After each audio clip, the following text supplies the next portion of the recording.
साहिबगंज झारखंड का इकलौता जिला जहां से मां गंगा बहती हैं।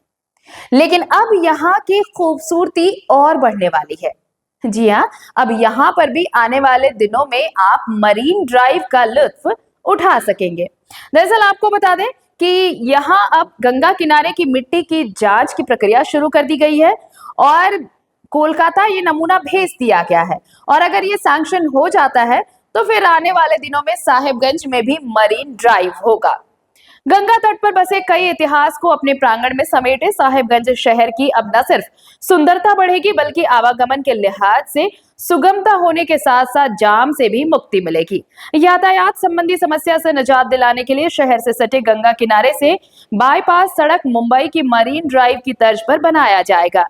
इसकी जानकारी बजाबता झारखंड मुक्ति मोर्चा के केंद्रीय सचिव सह प्रवक्ता ने चैम्बर के सदस्यों के साथ मुलाकात के दौरान दी थी। उन्होंने कहा था कि जल्द ही मरीन ड्राइव निर्माण कार्य की शुरुआत के अलावा अन्य विकास कार्य होगा और आने वाले समय में साहिबगंज विकास के मामले में पूरे संताल परगना में एक नंबर पर रहेगा। अब इसके लिए गंगा किनारे की मिट्टी की जांच की प्रक्रिया शुरू हो गई है। मिट्टी जांच की प्रक्रिया शुरू होते देख स्थानीय लोगों में काफी उत्साह है। दरअसल महादेवगंज स्थित साहिबगंज मनिहारी गंगा पुल अप्रोच पथ से सकरी गली बंदरगाह अप्रोच पथ जमनी फाटक तक गंगा किनारे मरीन ड्राइव का निर्माण कराया जाएगा। इसके पहले पश्चिम बंगाल की कंपनी सकरी गली से महादेवगंज तक मरीन ड्राइव निर्माण स्थल के पास गंगा किनारे की मिट्टी की जांच के लिए सैंपल कलेक्ट करेंगे। कंपनी कर्मी 4 जगह से मिट्टी का सैंपल कलेक्शन का काम कर चुके हैं। उन्होंने बताया कि गंगा किनारे 5 मीटर गहराई तक की मिट्टी का सैंपल कलेक्ट किया जा रहा है। सैंपल कोलकाता भेजा जाएगा और जांच रिपोर्ट आने के बाद फाइनल डीपीआर तैयार होगा। मरीन ड्राइव गंगा ब्रिज के अप्रोच रोड से शुरू होकर सोभनपुर भट्टा, शकुंतला घाट, मुक्तेश्वर धाम घाट, फेरी घाट, ओझा टोली घाट, चानन घाट, मदन शाही होते हुए समदा घाट, जमनी फाटक तक जाएगी और एनएच से जुड़ेगी।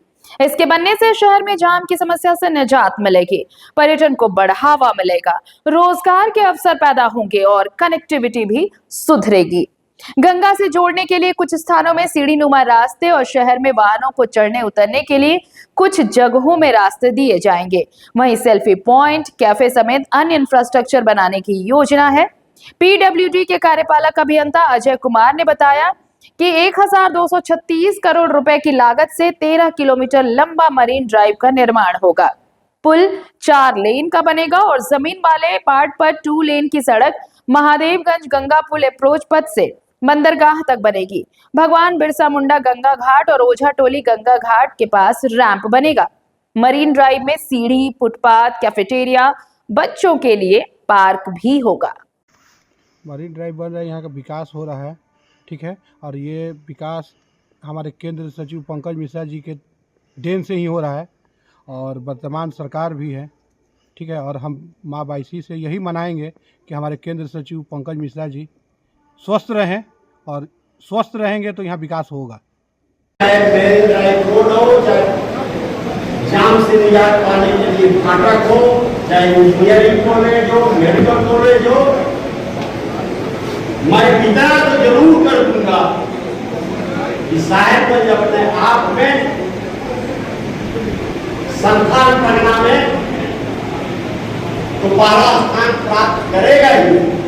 किस तरह का वर्क हो रहा है ये एक्चुअल वो झारखंड स्टेट का आरसीडी बड़ा एक काम मिला है, जो साहिबगंज से पूरा चारों लीग हाँ जामुनी रेलवे क्रॉसिंग था, ठीक है। वो मेरी ड्राइव वो एलिवेटेड मेरी ड्राइव एक ब्रिज होगा, ठीक है। और पूरा वो बैक साइड ऑफ रिवर, तो उसके लिए वो अभी टेस्टिंग हो रहा है। मिट्टी जांच हो रही है। हाँ, मिट्टी जांच हो रहा है। तो जो ये जांच कर रहे हैं वो कितनी गहराई तक आप लोग जाते हैं? नहीं एक्चुअल देखिए, ठीक है, वो हमारा साहिबगंज से, ठीक है, पूरा जो क्या है एलिवेटेड कॉरिडोर, ठीक है, पूरा गंगा का साइड से पूरा मैंने कितनी जगह जांच करेंगे आप? ये कितनी जगह है मतलब और साहिबगंज से पूरा जो जामुनी रेलवे क्रॉसिंग था, ठीक है, मतलब 50 मीटर छोटे वो लोकेशन भी है, हाँ, ठीक है। और कुल से वो लोकेशन भी है, वो लोकेशन हम लोग करेंगे टेस्ट। अभी एक्चुअल देखिए, ठीक है, वो मतलब चारों खाने में 4 हो गया, ठीक है, वो जो 6 खाने में 2 हो गया, ठीक है, और 16 खाने में 2 हो गया, अभी इधर काम चल रहा है। ये लंच घाट, ये जो आप मिट्टी इसकी जो रिपोर्ट है वो कहाँ देंगे, आप कहाँ समझ ये सब टेस्ट होने के बाद पूरा सैंपल जाएगा हमारा लैबोरेटरी में कोलकाता, पूरा टेस्ट होगा, टेस्ट होने के बाद उस रिपोर्ट में सबमिट होगा, उसके बाद ODPR से पहुँच जाएगी, ODPR उसके बाद जो होगा वो सरकार से करेंगे।